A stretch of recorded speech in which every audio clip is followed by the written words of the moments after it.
welcome to a special session of Expressions, E-Expressions with the New Indian Express. I have with me a lovely panel, the very venerable Naresh Saxena, who's done so much to craft the Forest Rights Act when he was with the NEC. Biswajit Dhar, who's from JNU, he'll give us the sustainable development and the biodiversity aspect. Professor S.P. Roy of the IBRAD, who's really the spark behind this panel coming together, and Mr. Chawla, who's the editorial director of the New Indian Express. Welcome, gentlemen. And today we are going to discuss the Forest Rights Act and the sustainable development, and is it possible through this? So Yeah, obviously I have to start with Mr. Saxena because he's the chief architect. And I want that's to right. ask him, what really was the reason behind it? Why did they feel compelled to craft this legislation? And how does he see its challenges, successes so far? As you know, Adivasis or tribals are the poorest people in India. In fact, even in states like Maharashtra, which is one of the richest states, scheduled tribes of them, more than 50%, 60%, more than 60% are poor. The reason is that there has been historical injustice to Adivasis. They were occupying and using forest lands, but during the colonial period, their rights were not recorded. And because of that, they were declared as encroachers. Now, efforts were made 3 times to correct this injustice. In fact, I was Joint Secretary in the Ministry of Environment and Forests, and we wrote the new forest policy, which said that tribals will have the first charge on forests, and forests will not be used for generating revenue. They would be used for meeting the livelihood needs of the tribals. Unfortunately, this policy, which was passed in 1988, was not implemented. It remained only a paper policy. And then in 1996, when I was Secretary of Rural Development, we got a new law passed only for Scheduled 5 areas. Scheduled 5 areas are in central India. Not all districts are Scheduled 5, but some districts are Scheduled 5 areas, where we said that the panchayats and the gram sabhas will have the power and they will own minor forest plots. Again, this law was not implemented. Looking at the non-implementation of the policy and the limited law that we had called PESA, as a member of the NSC, we decided to have a new law passed, where we wanted to give powers to the gram sabha. That gram sabha should decide who are the people who are occupying forest lands for generations, but their rights have not been recorded. We also wanted to say that because they are collecting minor forest products, they are also helping in its management and its protection. So therefore, community rights should be given to them so that they can really manage forest lands. Unfortunately, when we had a very good Rajya Sabha member, Mr. I'm forgetting his name, he was from Orissa. Later he became the minister. He was chairing the committee and he got this law passed by the Rajya Sabha. Unfortunately, when it went to the cabinet, they made two changes which totally diluted the law. One was that Gram Sabha will only recommend, but actual powers were given to a committee headed by the collector. Collector will decide who is to get individual rights, who is to get community rights. And the other important change that cabinet introduced was that this law will not be in derogation of previous laws, which means that whatever is said in the Indian Forest Act, Colonial Forest Act, will also be applicable. Oh. With the result that in the field level, you find that there have been many omissions and this law has not been fully implemented. So far, out of 70 million hectares of forest lands that we have, only about 1.6 million hectares has been distributed to Adivasis for occupation and for their cultivation, and about 3 million hectares has been given under community rights. But there are many, unfortunately, the Ministry of Tribal Affairs does not monitor these programs very well. So we do not know. For instance, Gujarat says that 30% of forest lands has been settled with community rights. It is quite likely that they have not given them the right to manage or to protect forest rights. They have only given rights to use forest lands. As you know, even in the past, the use rights were already given to the people. Right. They were given during the colonial period. Right. But those rights have not been, they have been recorded. So there are all kinds of problems, both with individual forest rights and community forest rights, because of which the implementation of the act has been very poor. The state governments are not fully sort of in tune. They do not know, and the Government of India Tribal Affairs Ministry is also weak ministry. They do not monitor. So, so if I may ask quickly, why did the cabinet dilute these two important provisions? Which in a sense because of the pressure from the Ministry of Environment and Forests. Right. They said that if you give powers to Gram Sabha, then the entire forest will be destroyed, and they will capture, they will use it for, they will cut down all the trees, etc., etc. So give this power to the collector. Right. That's one change. And they said that, look, Indian Forest Act should also, it has many good provisions, and therefore it should also be applicable. So therefore these are the two provisions which have diluted right. the Indian. Now the Indian Forest Act and this Forest Rights Act must be quite a diversion at many points, right? So who resolves the issue, when there's a conflict? Well, in fact, the conflict has to be resolved by the cabinet. Right. If there is a conflict between the Tribal Affairs Ministry and the Ministry of Environment and Forest, they should go to the cabinet. For instance, I'm chairing a committee these days on this issue. And our viewpoint is that the Forest Rights Act gives powers to Gram Sabha to manage and to protect forest lands. Section 5 very clearly says. But the Ministry of Environment and Forest says that this power is given only for that small area under Section 3(1)(I), where specific powers to manage have been given. Right. So we have 70 million hectares of forest lands. 7 million hectares have been covered under this. But out of those 6 or 7 million hectares, maybe hardly 1 million hectares is covered under Section 3(1)(I). So this dispute, whether the Gram Sabha is empowered for the entire forest area or limited forest area, has to be resolved by the cabinet. But Ministry of Tribal Affairs feels very weak, and they hesitate in taking it to the cabinet.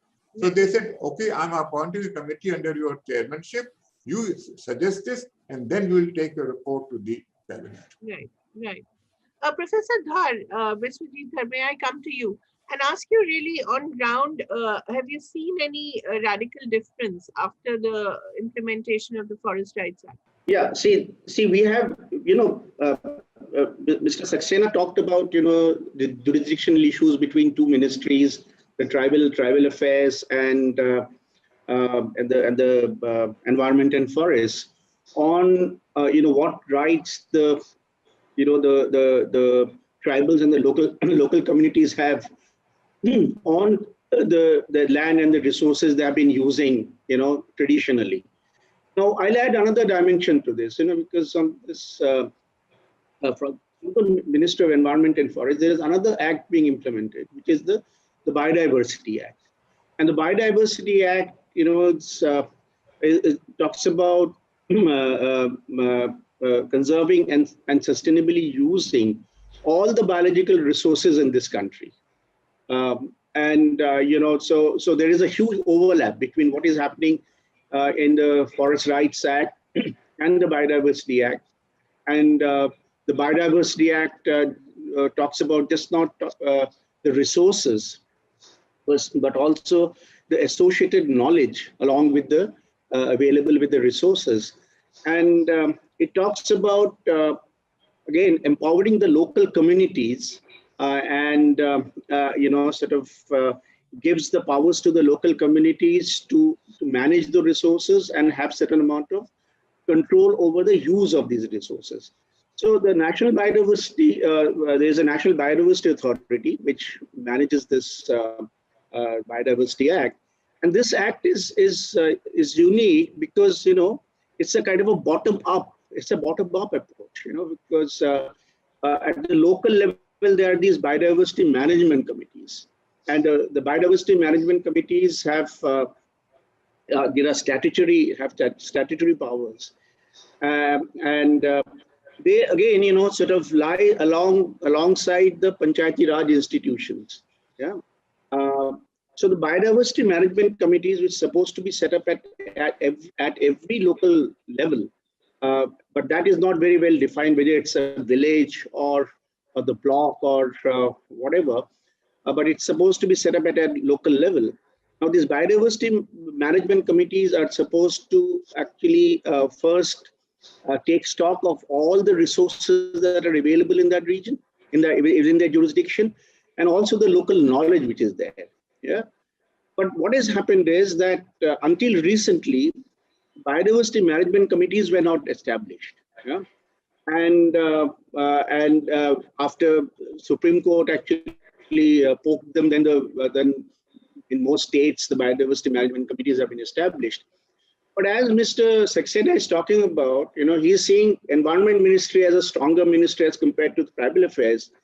But when we were when I was in the National Biodiversity Authority, I found that there was the Biotechnology Ministry, which was actually stronger than the Environment Ministry, right. Because that's where the commercial users of bioresources actually belong.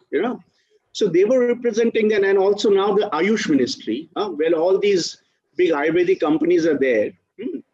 So these two ministries are now actually calling the shots as far as the biodiversity management of this country is concerned. Right. So there is a huge effort being made to dilute the Biodiversity Act. In fact, there was recently an exercise to redefine several provisions of the Act. In some places, I think the Act has also been sort of rewritten, but all in the name of facilitating use of bioresources, ignoring the interest of the local communities, because the buzzword today is ease of doing business. So when you talk about ease of doing business, then environment goes out of the window. Environment is no one's baby. So you're only looking at that aspect. So here we have a very strange situation. So you can actually, from what you heard from both Mr. Saxena and there is no system in place. Of course, technically, yes, the cabinet is supposed. So I think I got the gist of Professor Dh's argument. May I bring in Professor Roy here? So we clearly have a plethora of legal instruments in place. The problem really now becomes that on the ground there must be tremendous confusion. Do you follow the Forest Rights Act? Do you follow the Indian Forest Act? Do you follow the Biodiversity Act? What to do when commercial exploitation? I think it's a fantastic point that you made. So on the ground, really, Professor Roy, what exactly is happening? There seems to be a lot of legal confusion. Yeah. Thank you, Kaveri. Before I start, I will request the story which I like to repeat. Right. During our childhood school days, that 6 blinds were asked to describe an elephant. And how each one describes about the shape and size of the elephant. This happens with the tribal development also. When you ask for development, the tribal ministry will raise some issue. The environment ministry will have their own perspective. Right. The panchayat people, they will ponder on the Gram Sabha. the technology ministry will talk of the technology. The agriculture and the water resource, they will beat their own drum. What is missing over here? That there is a need for consolidated effort to view forest and the tribe as integrated, interdependent body. I will say tribal and the forest are integrated dependent body. They are the natural ecosystem. Even the tribals are also the part of the ecosystem. So I'm very happy to share here today that what Dr. Saxena has mentioned, that earlier forest department and tribal, they were not coming an agreement. Sometime back in the month of September and in the month of October also, Dr. Saxena must be knowing that both the minister discussed together, both the secretary discussed together and agreed that this time we have to implement, and it is taking too much of time. So I would like to refer here, as Kaveri, you mentioned what's the ground reality. I respect Forest Right Act. It has to be implemented in the letter in spirit. It has to be. But the operational plan is not very clear. Each one is beating their own drum. And also, if everyone beats their own musical instrument, there's no orchestra, there's no harmony. It is becoming noise. So for harmony, orchestration is required. So I will mention here, what did we learn? Some places, FRA have been implemented very well, like Odisha, some part of Chhattisgarh, some part of Karnataka, in Maharashtra also, some part. So we have to learn lesson. Wherever it has been successful, what are the factors for success? This is very important. Not that everyone it has failed. Some have done outstanding work.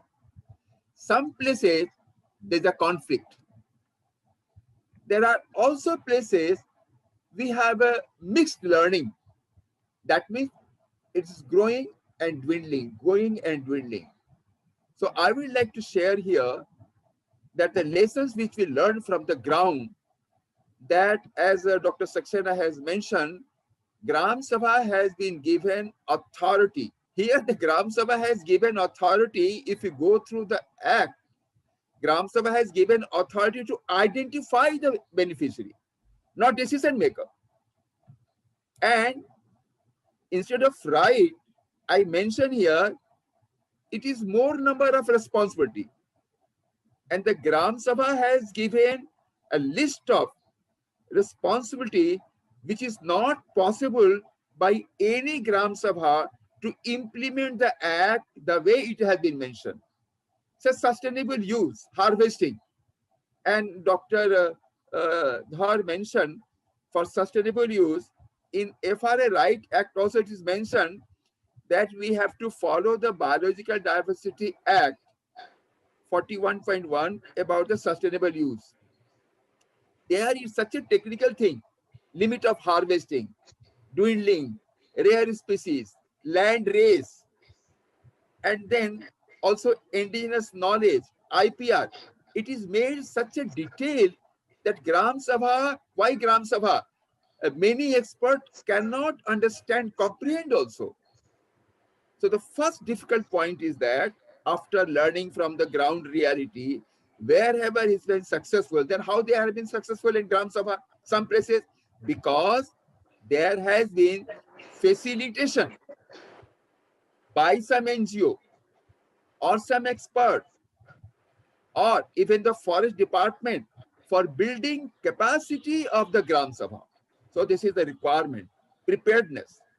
Second part of that, once the capacity is made, the Gram Sabha, in the act it is mentioned that one Gram Sabha, while managing the plant, they will be responsible for managing the water regime of the adjoining area.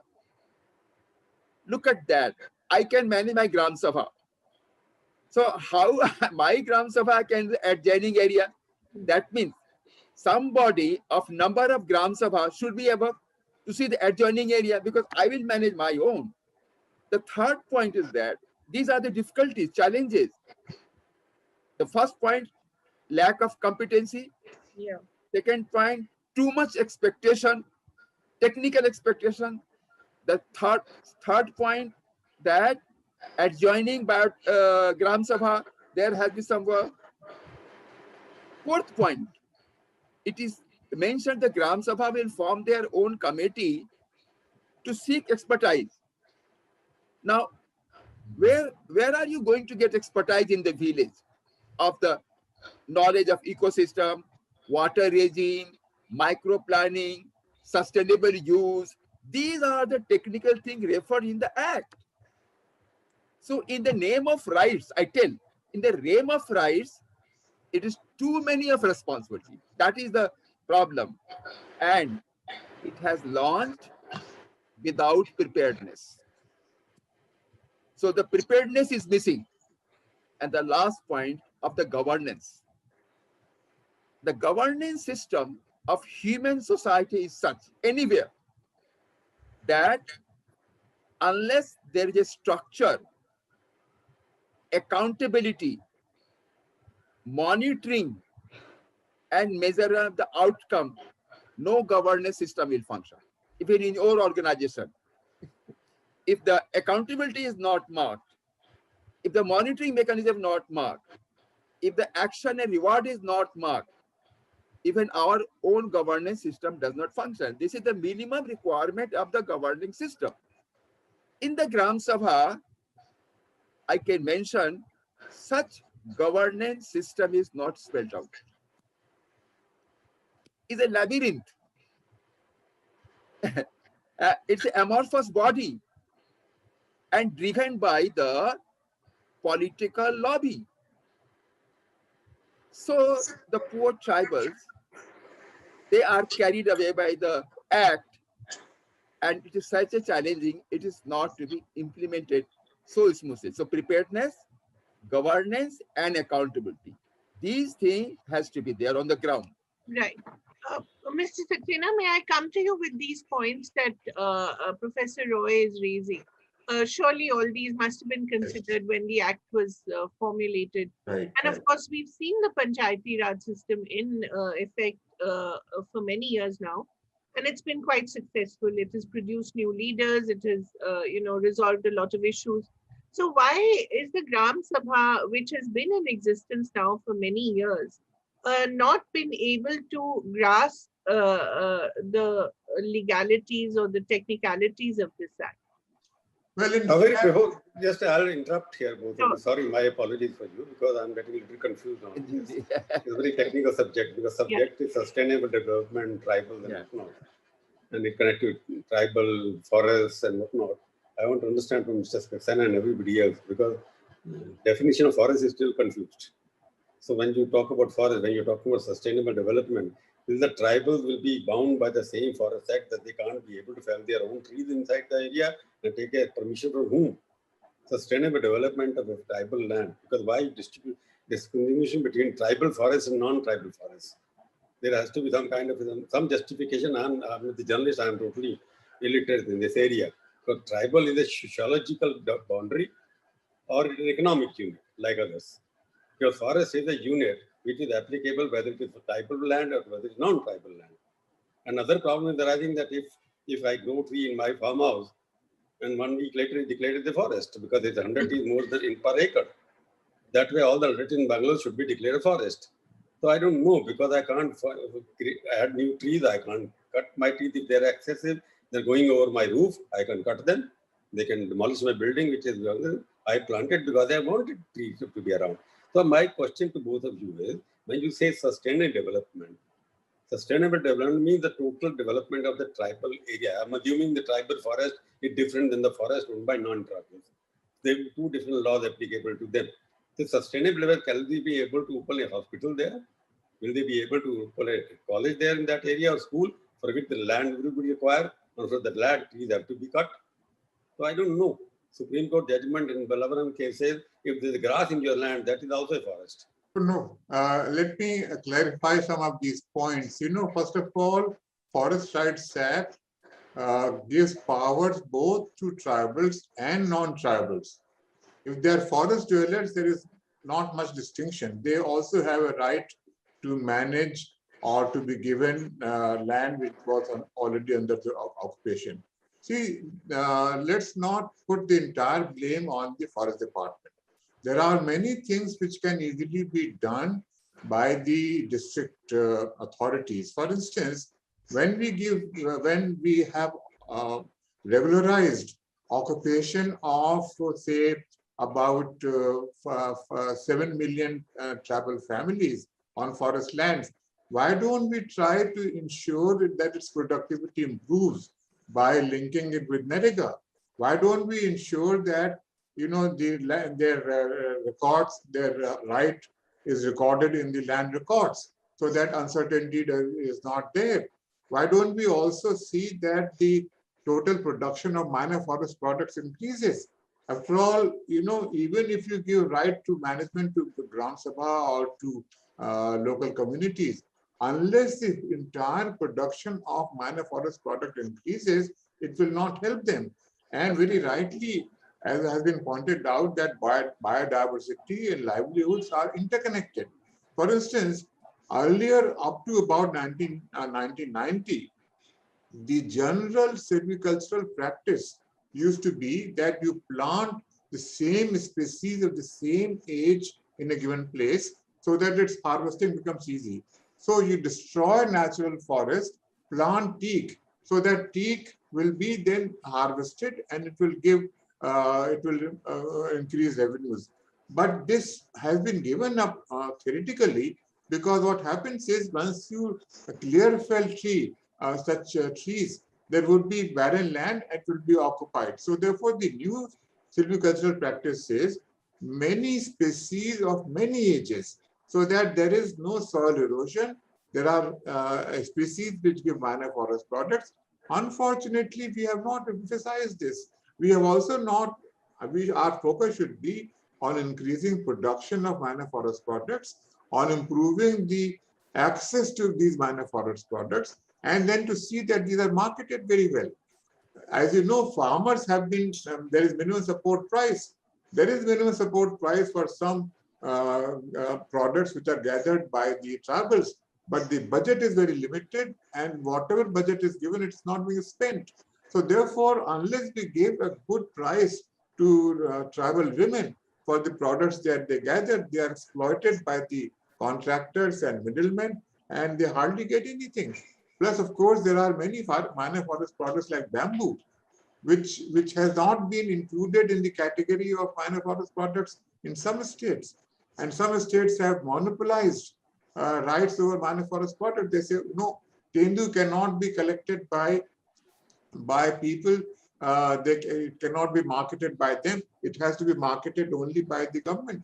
I recall some years back, I went to Odisha, where women had been prosecuted for keeping brooms in their house. Because at that point of time, the law was that you can collect brooms, but you must immediately sell it to the government contractor. Processing has not been, the right to process has not been given. The right to storage has not been given. It is still true of many commodities. So therefore, we need to really look at the state level. And unfortunately, the Ministry of Tribal Affairs should monitor all this, should have evaluation reports which will bring out the truth. Only then we will be able to improve the incomes and livelihoods of the tribal people. Mr. Saxena, the point that Professor Dar was also making about, ministries like Ayush, which have now entered the fray. You were talking about forest produce. So how do these then fit into the current environment? Well, in fact, as you very rightly said, that biodiversity or medicinal herbs, etc., are collected, and there's a good market for that. Yes. But there has to be emphasis on improving its production. Not only that, the access has to be improved. There are still many minor forest products like medicinal herbs or others, where you need to, if you're a tribal and if you are transporting it, you need a transit permit. Right. You know, even when it comes to shrub like prosopis, which is widely growing all over Western India, in order to convert prosopis into charcoal, you require a transit permit, you require another permit to convert that into charcoal, you require a third permit to transport and sell charcoal. You know, we have given up control over large scale industries, but these cottage industries are under a large number of control about which our press or our NGOs are not aware. Right. Even in Tamil Nadu, you can't convert prosopis into charcoal. That's it, yes. So then how can local communities become self-sufficient or, you know, become Competent. production So houses? local communities need to be, it's not enough to say that you are authorized. Right. If you are not giving them funds, if you're not changing these rules, if you're not building their capacity, if you're not telling them that please do not fear forest department. Right. There are many Gram Sabhas today are unwilling to apply for community forest lands because they feel that forest department will punish us. So therefore, it is the job of the collector, and collectors need to be, you know, trained in this, and they have to be made responsible, and there has to be proper, reporting by them that how much was the production of, say, whether it is sal seeds or sal leaves, is it increasing, not increasing? Is mahua produce increasing or not increasing? So that is what we need to see. And also then we have to minimum support price. No one monitors minimum support price for forest products. Right. Hardly some 300, 400 crores is earmarked as opposed to 2 lakh crores for agriculture. Yeah. So 400 crores, even that is not being spent. Right. Right. Professor Dhar, may I come to you quickly and ask about these strange anomalies, you know? And it seems a very colonial mindset, isn't it? This fear of the forest official. I presume it's left over from the British Raj because they obviously wanted, you know, to use opium or, you know, all the products that they exported. So what can be done to resolve this? Do we not have enough NGOs, civil society activists who can actually become a bridge between the Gram Sabha and the local communities?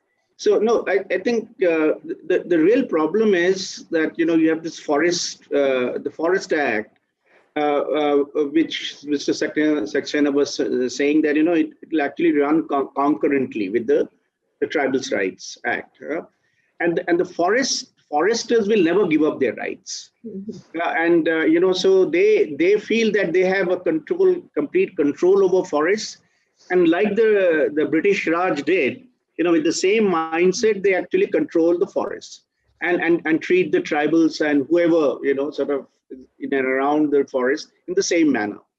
So I know, and in my interaction in the Environment Ministry, you know, since many of the people who used to be looking after those issues relating to biodiversity were also forest officials. You know, one could see the kind of, you know, the mindset, you know, because here you know, there is a contradiction there itself, because the Biodiversity Act is talking about empowering the local communities. Exactly. And here comes the officers who are coming with the mindset of a forester, who are reluctant to actually devolve powers, even when they are supposed to implement that act.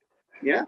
So there is this reluctance. So unless this mindset, you know, I think that in my view and my experience tells me that the biggest stumbling block is actually the Forest Act, and also, you know, this whole foresters, you know, the whole hierarchy that has been created, and you have this the Forest Service people who go with that mindset. Yeah. So I think they need to be trained, and they have to be told that, look, you are actually working, you are supposed to be working for the local communities, and you know, your job is to actually ensure that the local communities prosper, and then the resources are used in a sustainable manner.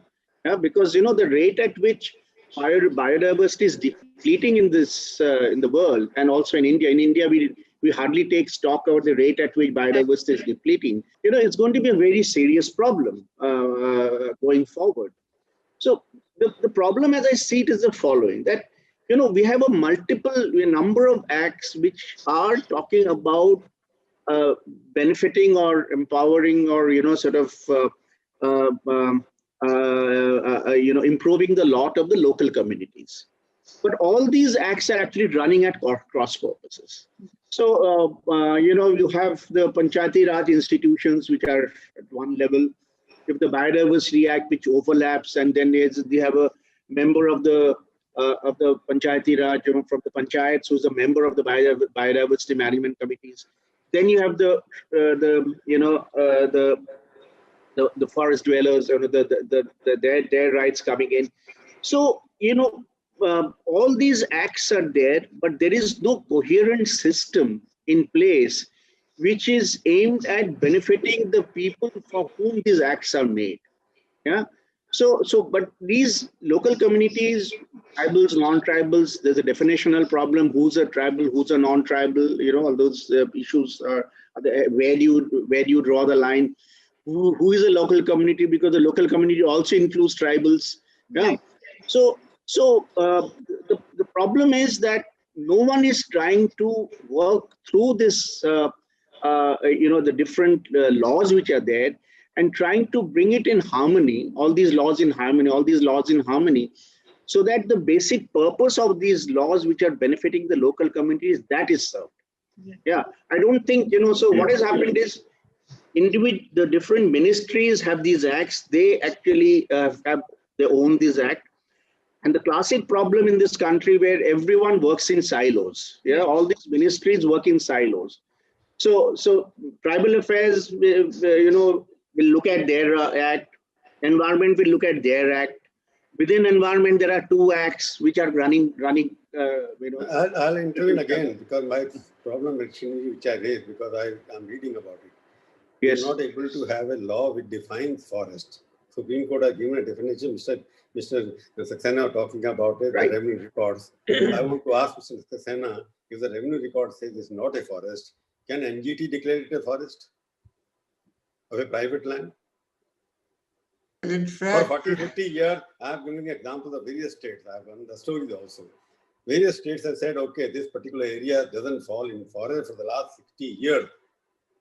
But NGT has stated there, no, it is a forest. Because some NGO claim that it is a forest. Because some trees are there. So how do you come out of this? Because like you might have heard Gair Mumkin Pahad. You must have heard this definition when you were handling Mr. Saxena.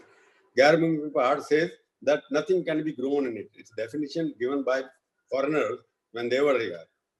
That nothing can be grown. If I want to grow on that, Gair Mumkin Pahad, make it green, I'm not allowed. What is this? This is forest because I declare forest. Then Gair Mumkin Pahad means it can't be grown. There anybody who puts a tree, it should be challan and arrested under the Criminal Act. So these kind of definitions with NGO-dominated environment policy, tribal is a good thing. Tribal should be restored the land. But the question was come to the consensus first. Last 4 years, Ministry of Environment has written to various states asking that, okay, give your definition of forest. That is where 5% coverage of the land falls. If the tree shadow falls on 5%, it is that kind of discussion is going on. 10%, 5%, 3%. Well, there will be so many problems here because forest has become a business here. Business in terms of not serving the people with Mr. Saxena is talking about. All of you are concerned about it. Tribal should be given the right to manage their own land. So should be others as well. But then it can be happen only when the private land, which are not forest in revenue record, whether with the tribals or not, should be allowed to use it under the guidelines of the green environment, whatever is there. But Mr. Saxena, you are in the service for 30, 40 years. I don't know why this forest definition of a forest is still not settled in an independent India. Well, in fact, my views are slightly different on this issue. You are right in saying that the Indian Forest Act has a very roundabout or tautological definition of forest. Forests, according to Indian Forest Act, forests are that area which has been registered as forest. Correct. So therefore, in the revenue record, if you record barren land as forest, it is forest. If you are leaving out horticulture trees owned by a private person as not as forest, it is not forest. So therefore, forests are not trees. Forest is that land which has been recorded as forest. It could be barren land, it could be protected land, it could be wildlife habitat, it could be reserved forest, and so on and so forth. I don't have any problem with this issue. You see, we need to really make a distinction. As a policy maker, one needs to make a distinction between what is desirable and what is feasible. It may be desirable that forest department should be given up, should be finished, it should be abrogated. You should just sort of say, okay, goodbye. It is not going to happen. We have to live with the reality. But what is feasible is that increase production of minor forest products, improve their access, reduce those laws and controls which come in the way of women marketing for forest products in the market, have minimum support price, and monitor this. On this, I'm sure the Ministry of Environment and Forest and Tribal Affairs will have no differences. So whatever is feasible, if we emphasize on those areas, unfortunately, our civil society and NGOs, they are focused more on management. Management should be by Gram Sabha, not by Forest Department. Okay, very desirable, not going to happen. Forest Department will not give up its management. But if they also focus attention on overall production, whether production of current is improving or not, whether production of Beda is improving or not, whether it is leading to higher incomes, that is not being monitored. So it is the fact, and this is, as I said, when you have more minor forest product, your forest becomes, it is not timber based, it becomes crown based. Then you have to have many species in the same area. It will also lead to biodiversity, it will lead to water conservation, it will reduce soil erosion, plus it will also improve the travelers' incomes, forest dwellers' incomes. So there are these win-win situations, but we have not emphasized. Our civil society, our press, our ministries, our state governments, no one talks about this, no one monitors how much Karanji is being produced, how much Mahua is being produced. That is the whole issue. Right. Since we're coming to the end of the discussion, may I request Professor Dhar and then Professor Roy to give, as Mr. Saxena has given, some idea as to how we can resolve a very complex situation on the ground. There must be some solution. Perhaps we could highlight those. Professor Dhar. In my view, I think we should not actually miss the wood for the trees. In the sense that all these acts, as I mentioned, have a very clear objective of benefiting the local communities. And we do recognize that they are the poorest of the poor, and something needs to be done to improve their lot. Like Mr. Saxena was talking about, we need to record what kind of resources are available. In the same breath, I think it is important that these conservation and sustainable use are, the local communities know best how to do that. Yeah, and so they need to be empowered, and their needs have to be met to the fullest extent, so that they do the job that they have been empowered to do under the laws. All these the local level organizations, like I mentioned, biodiversity management committees, these are statutory committees, and they have to be given adequate resources, and have to be given the incentives for them to go ahead. And in today's world, nothing works without incentives. Yeah. So you can't actually just assume that they're going to be doing it for the love of it. Yeah, that doesn't work. So you need to actually keep these local communities engaged in the work of looking after the bioresources and all the local knowledge. The extent to which we're losing local knowledge, the traditional knowledge, is enormous. Now, if you don't incentivize the VEDs, if you don't incentivize those who have been actually using the local knowledge, yeah, and if you go and talk to any VED anywhere in this country, they'll say, नहीं मेरा बेटा बेटी जो है ना वो उनको तो हमने सरकारी नौकरी में दे डालना है, हमारे इसमें कोई पैसा नहीं है. So I think this is the first and the foremost thing that has to be done. Look after their interests, and for that, all the ministries should break their silos and come together, because there has to be a common mission. So whether they are actually living on or off forest land, or they are living slightly away from tribal land, they're all local communities. They're all among the poorest of this country. And with that objective, if you take the next steps, I'm sure ministries will start talking to each other, and then they'll find some common ground to go ahead. Right. Professor Roy? Yeah. Yes, I'll quickly drive my 5 points, which I mentioned in the beginning. The first point, without which we cannot move, that foresters, I mean the forest department official, whoever is there, and the tribal, they should appreciate that forest cannot exist without tribal. The forest department should understand it. The tribal department should understand that if there is no sustainable management of the forest, if the tribal do not follow the Biological Diversity Act, if the tribal do not understand the meaning of value addition and marketing, the development will not be there. So realization is then, for that, I have mentioned the cultural change of the department, organizational change. This attitudinal change of both the department. We need to have a reform of the department. I will use the word reform of the department to understand the value of sustainability and tribal together. So that is the first requirement. The second point is that since following the Act, we cannot go beyond Act. Following the Act, Gram Sabha is authority to manage his own and also see the adjoining. It is mentioned the word adjoining of water flow, water regime, biological diversity, and the livelihood. So no single Gram Sabha can manage the forest ignoring the adjacent.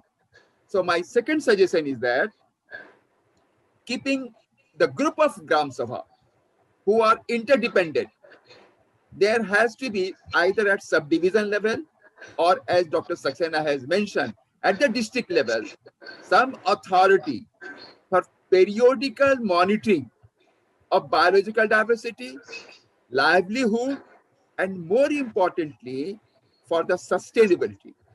That was the third point of monitoring. The fourth point, Dr. Saxena will appreciate that a movement of joint forest management, at some places has been very successful, if not all.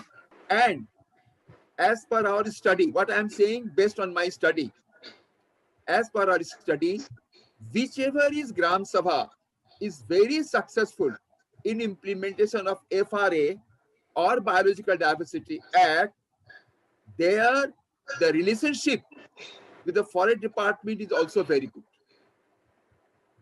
So some of the JFM, not all I say, some of the JFM, where it has been working successfully, it has to be recognized that joint forest management has to be appreciated and should be retained because of their endeavor of conservation. I will tell one important point here. In India, many state governments are getting external funding like World Bank, JICA, and DFID. There, the term is that you have to involve community. In Odisha, Tripura, it is based on the Joint Forest Management Committee. So if you go for FRA, I want to make it clear. If you go for FRA, ignore JFM, those committee will collapse.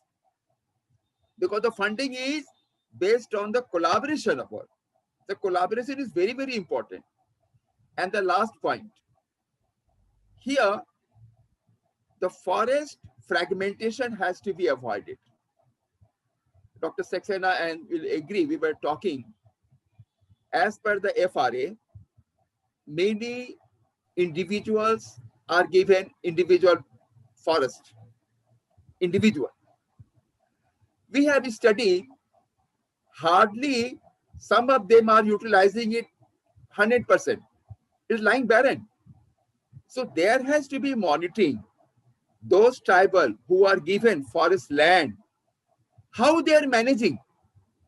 In Odisha, we get in some places a very good example of convergence of Narega and other livelihood sources for those tribal who got benefit to support a proper use of the land for livelihood.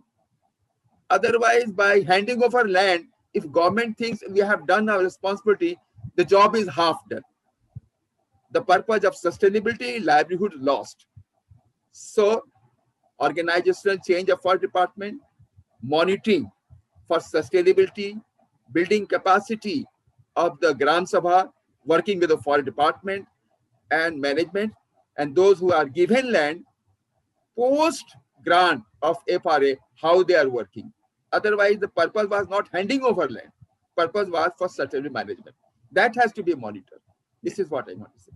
Thank you so much. You see, I have a doctor appointment now. I think they have answered it well. They're all experts. Right. Professor Roy has given a good summation of all the things which are required. Yeah. Good, Doctor. Thank you very much, Mr. Saxena, Professor Roy, Professor Dhar, and Mr. Chawla. It was really an illuminating discussion. Thank you very much. Thank you very much. Thank you very much. Thank you very much. Bye. All the best. Thank you. Thank you.